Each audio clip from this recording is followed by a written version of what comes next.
अस्सलाम वालेकुम। Welcome to my channel maths made easy, जिसमें हम हर छोटी बड़ी स्टेप को समझाते हुए रियाजी को आसान बनाते हैं। जमाते नहुम के सबक सेट से वेनका का क्या होता है, जिमनी सेट, आफाकी सेट और मुकम्मिला सेट किसे कहते हैं, ये हमने पिछले वीडियो में देखा। और साथ ही साथ हमने मश्की सेट 1.3 के पहले 2 सवाल हल किए। आज हम इसी मश्की सेट से सवाल नंबर 3 से सवाल नंबर 7 तक हल करेंगे। सवाल नंबर 3 है जिसमें सेट यू दिया हुआ है, यू यानी आफाकी सेट, जिसमें अरकान है 1 2 3 7 8 9 10 11 12। और दूसरा सेट दिया हुआ है पी, जिसके अरकान है 1 3 7 10। तो पहला सवाल जो पूछा गया है उसमें यू, पी और पी डैश वेन खाके के जरिए दिखाइए। और दूसरा सवाल है पी डैश खौस डैश यानी मुकम्मिला सेट का मुकम्मिला सेट मसावी पी की तस्दीक कीजिए। तो यहाँ पहले सवाल में हमको एक वेनका का बनाना है, जिसमें हमें दिखाना है आफाकी सेट, सेट पी और सेट पी का मुकम्मिला सेट। तो हम आफाकी सेट यू के लिए मुस्ततिल बनाएंगे, सेट पी के लिए उसी के अंदर एक मुसल्लिस बनाएंगे। उस मुसल्लिस में हम सेट पी के अरकान बताएंगे और बाकी के पी के अरकान यानी पी डैश के अरकान मुसल्लिस के बाहर दिखाएंगे। तो सबसे पहले हम पी डैश में आने वाले अरकान लिख कर लेते हैं। तो यहाँ पी डैश लिखते हैं हम। पी डैश यानी पी के अरकान हमें छोड़ देना है। तो ये 1 3 7 और 10, इनके अलावा यू में आने वाले बाकी के अरकान पी डैश में आएंगे। तो पी डैश में आने वाले अरकान है 2 8 9 11 12। पी डैश सेट हमने लिख लिया है। अब हम बनाएंगे वेनका का। यहाँ पर हमने एक मुस्ततिल बना लिया है, क्योंकि वेनका का बनाते वक्त आफाकी सेट को मुस्ततिल से जाहिर किया जाता है। आफाकी सेट का नाम है यू। हमें बनाना है पी का मुकम्मिला सेट, तो पी जो है उसे यहाँ हमने मुसल्लिस से जाहिर किया है। तो यहाँ लिख लेते हैं पी। अब पी के अरकान है 1 3 7 10, जिन्हें हम मुसल्लिस के अंदर लिखेंगे। 1 3 7 और 10। और पी डैश के जो अरकान है, मतलब जो पी में नहीं है लेकिन यू में है, उन्हें हम मुसल्लिस के बाहर दिखाएंगे, जो है 2 8 9 11 और 12।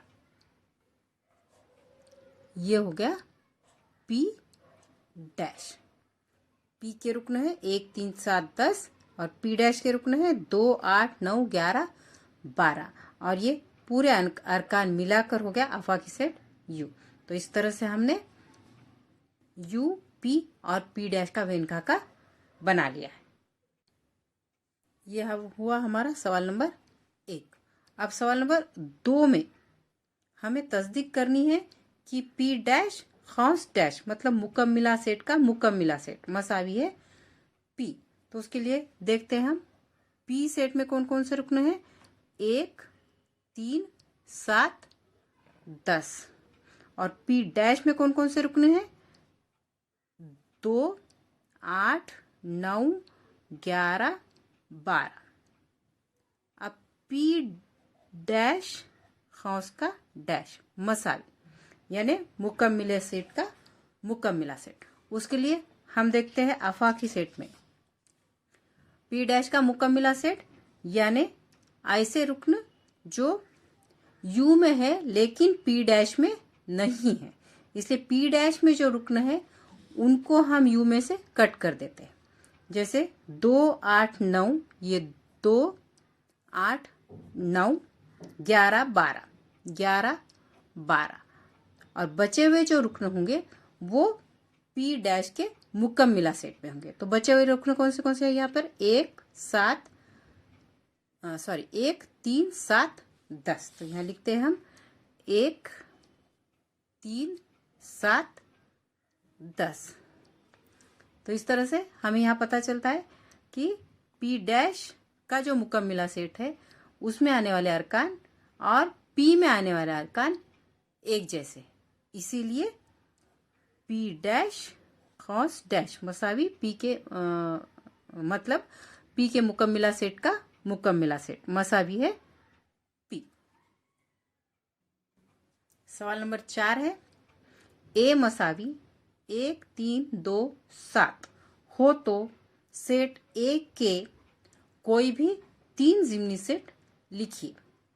अब सेट ए में है 4 रुकन, इनके कई सारे जिम्नी सेट हम लिख सकते हैं। जैसे सबसे पहले खाली सेट हर सेट का जिम्नी सेट होता है, इसलिए खाली सेट सेट ए का जिम्नी सेट होगा। उसके बाद इस सेट में से एक एक रुकन को लेकर अगर हम सेट बनाते हैं तो वो तमाम सेट ए के जिम्नी सेट होंगे। वैसे ही इन चारों अरकान में से 2-2 की जोड़ी बनाकर अगर हम सेट बनाते हैं तो वो भी सेट ए के जिम्नी सेट होंगे। और इनमें 3-3 रुकन लेकर भी हम अगर सेट बनाते हैं तो वो भी सेट ए के जिम्नी सेट होंगे और सेट ए खुद सेट ए का जिम्नी सेट होगा। तो हम ये तमाम सेट लिख कर लेते हैं, उनमें से कोई भी 3 सेट आप इस सवाल के जवाब में लिख सकते हैं। तो पहला सेट लिखेंगे हम खाली सेट, बी मसावी खाली सेट जिसके लिए फाई की अलामत लिखी जाती है। और एक सेट लिखेंगे सी जिसमें आएगा 1, डी जिसमें आएगा 2, ई 3, एफ 7। तो इस तरह से एक एक रुकन लेके हम सेट बना सकते हैं। जी में अब लेते हैं हम 2 रुकन, 1 3, एच 1 2, आई 1 7,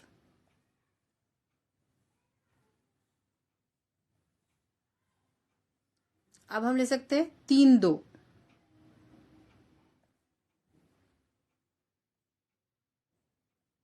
अब हम ले सकते हैं 3 7,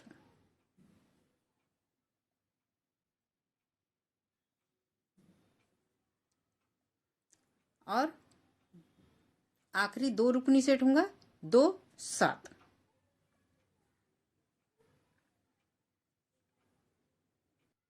इसी तरह से हम 3 रुकने वाले भी सेट बना सकते हैं। पी 1 3 2,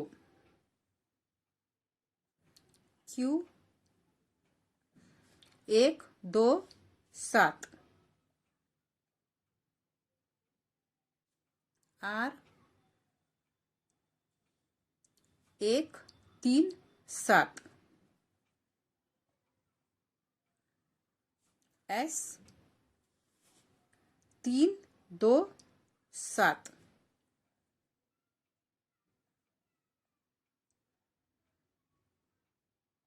और ये पूरे अरकान जिसमें है सेट ए, ये भी सेट ए का जिम्नी सेट होता है, इसलिए ए मसावी 1 3 2 7।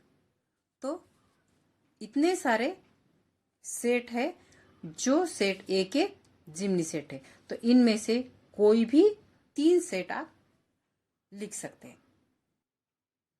अब हम हल करेंगे सवाल नंबर 5। इसमें पहला सवाल है, जेल के सेट में से कौन सा सेट दूसरे कौन से सेट का जिम्नी सेट है, लिखिए। जिसमें सेट दिए हुए हैं, पी ये पूना के बाशिंदों का सेट है, एम ये मध्य प्रदेश के बाशिंदों का सेट है, आई ये इंदौर के बाशिंदों का सेट है, बी ये भारत के बाशिंदों का सेट है, और एच ये महाराष्ट्र के बाशिंदों का सेट है।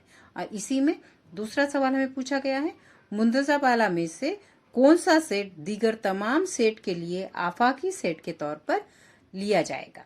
तो पहले हम पहला सवाल लेते हैं, जिसमें हमें लिखना है कौन सा सेट दूसरे कौन से सेट का जिम्नी सेट है।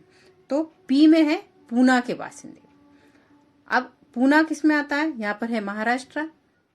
पूना महाराष्ट्र में आता है और पूना भारत में भी आता है, इसलिए पी ये एच का भी जिम्नी सेट है और पी ये बी का भी जिम्नी सेट है। तो पहला आएगा पी जिम्नी सेट है एच और पी जिम्नी सेट है बी। और दूसरा है एम मध्य प्रदेश, और मध्य प्रदेश भारत में आता है, इसलिए एम जिम्नी सेट है बी का। एम जिम्नी सेट है बी का। उसके बाद देखते हैं तीसरा, आ ये इंदौर के बाशिंदों का सेट है। अब इंदौर आता है मध्य प्रदेश में और इंदौर आता है भारत में भी, इसलिए आई जो है ये एम का भी जिम्नी सेट है और बी का भी जिम्नी सेट है। तो आई जिम्नी सेट है एम और आई जिम्नी सेट है बी। उसके बाद है बी भारत के बाशिंदों का सेट। भारत यहाँ पर किसी भी दूसरे सेट का जिम्नी सेट नहीं है, तो यहाँ पर देखेंगे हम आखिरी का सेट एच। एच यानी महाराष्ट्र के बासिंदों का सेट। तो महाराष्ट्र के किस में आएगा, भारत में आएगा, इसलिए एम ये बी का जिम्नी सेट है। एम जिम्नी सेट है बी। तो इस तरह से पहले सवाल का जवाब हमने लिख लिया है कि कौन सा सेट दूसरे कौन से सेट का जिम्नी सेट है। अब हमें देखना है कि ये तमाम सेट जो है वो कौन से सेट के जिम्नी सेट है, या इन के लिए आफाकी सेट कौन सा है। कौन सा सेट दीगर तमाम सेट के लिए आफाकी सेट के तौर पर लिया जा सकता है। तो यहाँ पर हमने देखा कि ये सेट बी जो है, इस बी ये बी के अंदर बाकी तमाम सेट आए हुए हैं, यानी पी एम आई एच ये चारों भी सेट बी के जिम्नी सेट है, इसलिए यहाँ पर हम आफाकी सेट के तौर पर सेट बी को लेते हैं। सेट बी दीगर तमाम सेट के लिए आफाकी सेट के तौर पर लिया जाएगा। अब हम बढ़ते हैं सवाल नंबर 6 की तरफ। नीचे कुछ सेट दिए हुए हैं, इनका मुताला करते वक्त कौन सा सेट उन तमाम सेट के लिए आफाकी सेट के तौर पर लिया जाएगा। नंबर 1 में 3 सेट दिए हुए हैं। 5 के ज़ाफ में अदाद का सेट ए है, सेट बी है 7 के पहाड़े के अदाद का सेट, सेट सी ए 15 के ज़ाफ में अदाद का सेट, और दूसरे सवाल में 2 सेट दिए हुए हैं। सेट पी 4 के ज़ाफ में अदाद का सेट, सेट टी तमाम जुफ्त अदाद का सेट। अच्छे से समझने के लिए हम इन सेट के पहले फहरिस्ती तरीके से लिख कर लेते हैं। तो नंबर 1 यानी पहले सवाल में जो सेट आया है ए, इसे लिखते हैं हम फहरिस्ती तरीके से। 5 के ज़ाफ में अदाद का सेट। 5 के ज़ाफ में अदाद यानी 5 के गुना में आने वाले अदाद, 5, 10, 15, 20 डॉट डॉट डॉट, क्योंकि ये आगे बढ़ते जाएंगे। उसके बाद दूसरा सेट है बी, इसमें लिखा है 7 के पहाड़े के अदाद का सेट। 7 का पहाड़ा हमें पता है, 7 का पहाड़ा क्या है, 7 × 7, 7 दूने 14, 7 × 21, 7 चौक 28। ये आगे कहाँ तक जाएगा, 7 दाहे 70 तक। तो ये हो गया 7 का पहाड़ा। उसके बाद सी है 12 के ज़ाफ का सेट। तो सी मसावी 12 के ज़ाफ यानी फिर 12 के गुना में आने वाले 12 × 12, 12 दूने 24, 12 × 36, लेकिन ये खत्म नहीं होंगे। तो ये 3 सेट हमने फहरिस्ती तरीके से लिख लिए हैं। अब इनमें देखिए कोई भी ऐसा सेट नहीं है जिसके बाकी दो सेट जिम्नी सेट हो। इसलिए यहाँ पर ए बी सी में से कोई भी सेट हम आफाकी सेट के तौर पर नहीं ले सकते। लेकिन हम यहाँ पर हम ये देख सकते हैं कि ये तमाम अदाद तबई अदाद है। तो तबई अदाद का सेट हमें पता है n, तो ये तबई अदाद का सेट n हम यहाँ पर आफाकी सेट के तौर पर ले सकते हैं, या फिर मुकम्मिला अदाद का सेट w या सही अदाद का सेट i को भी यहाँ हम आफाकी सेट के तौर पर ले सकते हैं।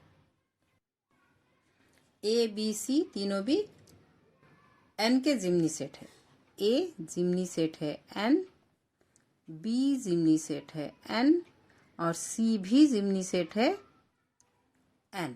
इसलिए n को यहाँ पर हम आफाकी सेट के तौर पर लेंगे।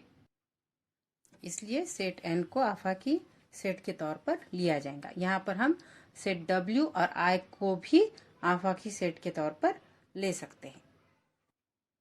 अब हम बढ़ते हैं दूसरे सवाल की तरफ। दूसरे सवाल में दिया हुआ है सेट p, जिसमें है 4 के ज़ाफ में अदाद का सेट। तो 4 के ज़ाफ यानी 4, 8, 12 ... और दूसरा सेट उसमें जो दिया हुआ है वो है टी मसावी तमाम जुफ्त अदाद का सेट। जुफ्त अदाद क्या है? 2, 4, 6, 8, 10 ... यहाँ पर भी दोनों सेट में आने वाले अदाद तबई अदाद है। इसलिए ये दोनों सेट n के जिम्नी सेट है। p जिम्नी सेट है n, t जिम्नी सेट है n तबई अदाद का सेट है। सेट n को आफाकी सेट के तौर पर ले सकते हैं। तो यहाँ पर जवाब लिख लेते हैं हम। सेट n को आफाकी सेट के तौर पर लिया जाएगा। अब हम हल करते हैं इस मश्की सेट का आखिरी सवाल, सवाल नंबर 7। फर्ज कीजिए जमात के तमाम तुलबा का सेट आफाकी सेट है।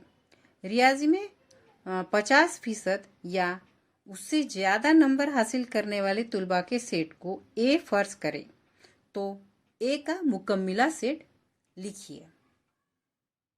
यहाँ पर आफाकी सेट यानी यू में है जमात के तमाम तुलबा, और सेट ए में है रियाजी में 50% या 50% से ज़्यादा नंबर हासिल करने वाले तुलबा। इसलिए ए के मुकम्मिला सेट में कौन से तुलबा बचेंगे? जो 50 से कम नंबर हासिल किए होंगे। किसमें? रियाजी में। तो यहाँ पर हम पहले लिख लेते हैं यू क्या है और ए क्या है। यू यानी आफाकी सेट है जमात के तमाम तुलबा का सेट, और जो हमें दूसरा सेट दिया हुआ है ए, वो है रियाजी में 50% या उससे ज़्यादा नंबर हासिल करने वाले तुलबा। इसलिए ए डैश यानी ए का मुकम्मिला सेट होगा रियाजी में 50% से कम नंबर हासिल करने वाले तुलबा। ए डैश मसावी रियाजी में 50% से कम नंबर हासिल करने वाले तुलबा। तो ये ए डैश है ए का मुकम्मिला सेट। यहाँ पर मश्की सेट 1.3 ख़त्म होता है। आगे के वीडियो में हम देखेंगे सेट पर आमाल। नोटिफिकेशन के लिए बेल आइकॉन ज़रूर दबाइए। उम्मीद करती हूँ कि आप ये टॉपिक समझ गए होंगे। अगर कोई डाउट है तो कमेंट करके बताइए। लाइक, शेयर और सब्सक्राइब ज़रूर कीजिए।